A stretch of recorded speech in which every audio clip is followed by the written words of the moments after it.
Salam, selamat pagi Bapak Ibu yang diberkati oleh Tuhan. Puji Tuhan, pagi hari ini kita boleh bangun dari tempat tidur kita. Dan sebelum kita menjalani sepanjang hari ini, saya akan membaca firman Tuhan bagi kita, renungan singkat. Kiranya Tuhan memberkati kita. Mari kita berdoa sebelumnya. Tuhan, kami akan membaca dan merenungkan firman. Tuhan tolong mampukan kami untuk mengerti dan memahami firman Tuhan ini.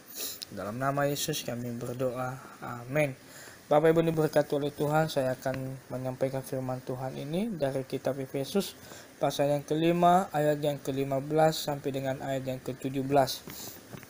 Karena itu perhatikanlah dengan saksama bagaimana kamu hidup. Janganlah seperti orang bebal, tetapi seperti orang arif. Dan pergunakanlah waktu yang ada, karena hari-hari ini adalah jahat. Sebab itu janganlah kamu bodoh, tetapi usahakanlah supaya kamu mengerti kehendak Tuhan. Kerinduan Tuhan, anak-anaknya makin hari makin bertumbuh dewasa imannya. Seseorang yang dewasa rohaninya pasti tidak akan selalu bertindak bodoh. Bodoh sama artinya dengan bebal atau sukar mengerti. Jadi bagaimana bisa mengerti kehendak Tuhan? Secara sederhana, jangan kita hidup menuruti keinginan daging kita. Seringkali apa yang Tuhan larang, justru kita melakukannya. Apa yang Tuhan perintahkan, justru tidak dikerjakan. Sebaliknya justru kita, apa yang Tuhan tidak senang, yang Tuhan tidak perintahkan, kita semangat untuk melakukannya. Justru apa yang Tuhan larang, justru itu yang kita mau lakukan, Bapak Ibu Saudara. Jadi dalam hidup ini terkadang kita terbalik. Tapi tidak mungkin Tuhan mengikuti apa yang kita mau. Kita melakukannya karena justru itu adalah sia-sia.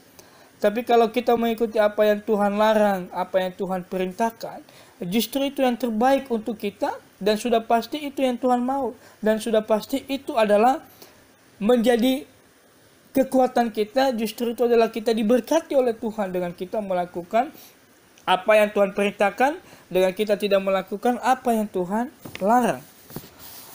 Maka yang menjadi pesan dari firman Tuhan pagi hari ini Bapak Ibu Saudara, hari-hari ini adalah jahat Bapak Ibu.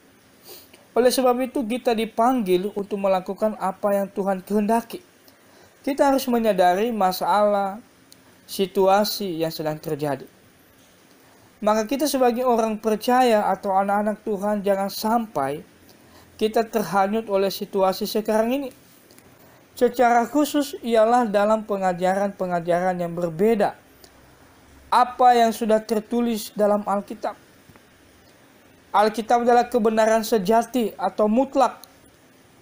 Apa yang sudah tertulis di dalamnya. Apa kata Alkitab? Apa yang diajarkan oleh Alkitab bukan apa yang mau kita ajarkan.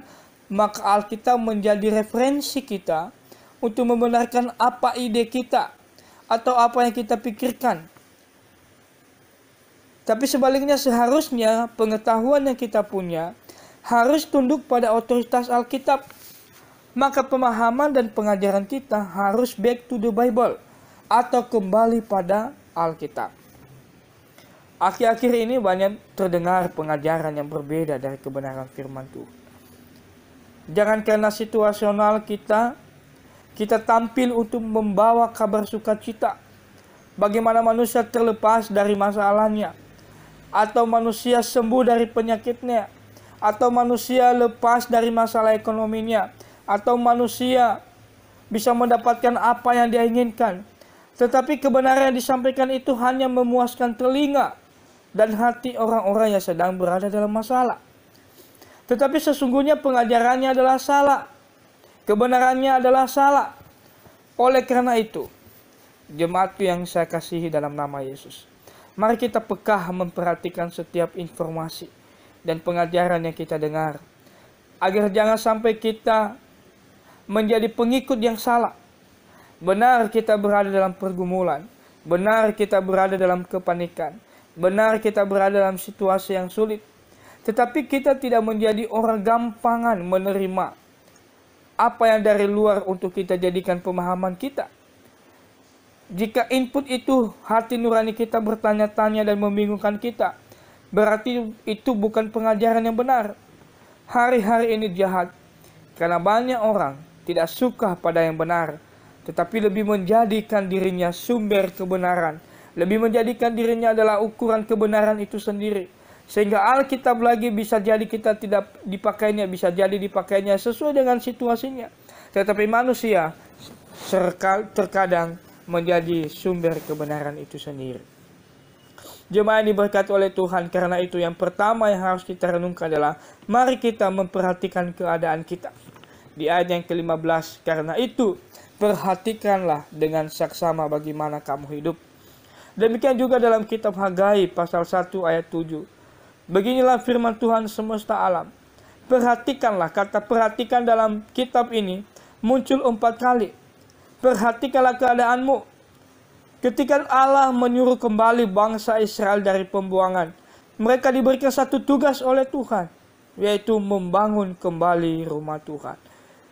Allah sudah menyampaikan di sana ketika mereka taat, ketika mereka setia, Tuhan akan menyertai mereka.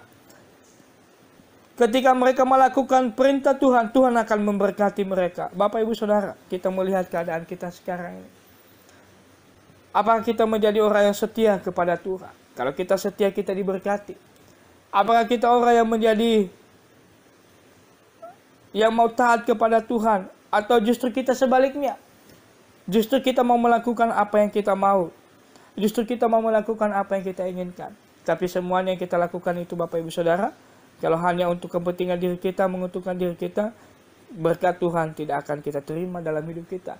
Justru kita semakin mengalami malapetaka. Justru kita semakin buruk keadaan kita. Makanya Paulus katakan kepada kita, perhatikanlah keadaanmu. Yang kedua, pergunakanlah waktu ini. Musa berdoa dalam Mazmur pasal 90 ayat yang ke-12. Ajarlah kami menghitung hari-hari kami sedemikian, sehingga kami beroleh hati yang bijaksana. Paulus menulis pergunakan waktu yang ada. Mari kita memaksimalkan kesempatan ini untuk lebih dekat kepada Tuhan. Kesempatan ini bukan soal banyak jadwal yang kita harus kerjakan, tetapi soal mempergunakan waktu atau kesempatan sebaik-baiknya, Bapak, Ibu, Saudara. Puji nama Tuhan, pemerintah sudah menghimbau kita untuk tenang di rumah. Demikian juga sinode kita menghimbau kita untuk beribadah di rumah kita masing-masing karena situasi dan yang adalah virus corona ini. Maka inilah kesempatan bagi kita, Bapak, Ibu, Saudara, untuk bersekutu bersama dengan suami dan istri, bersama dengan anak-anak, atau pribadi kita secara pribadi. Mari kita bersekutu kepada Tuhan. Mari kita membangun hubungan kita kepada Tuhan. Mungkin selama ini kita lalai karena terlalu banyak jadwal kita. Mungkin selama ini kita capek karena terlalu banyak kegiatan kita di luar. Tapi inilah saatnya, Bapak, Ibu, Saudara. Dengan kita memperhatikan keadaan kita, maka marilah kita menggunakan waktu ini. Untuk apa? Untuk mengoreksi hidup kita. Untuk apa? Untuk membangun kembali kerohanian kita di hadapan Tuhan. Maka inilah waktunya, jangan pernah kita sia-siakan. Mari kita menggunakan waktu ini. Untuk apa? Supaya kita memahami apa yang Tuhan kehendaki dalam hidup kita. Bapak, Ibu, diberkati oleh Tuhan, demikianlah renungan singkat ini. Biarlah kita sepanjang hari ini menjalaninya dengan penuh pertolongan Tuhan. Saya percaya hari ini pasti kita akan diberkati oleh Tuhan. Kita tetap menjaga kesehatan kita tetap menjaga segala apa yang sudah Tuhan berikan bagi kita.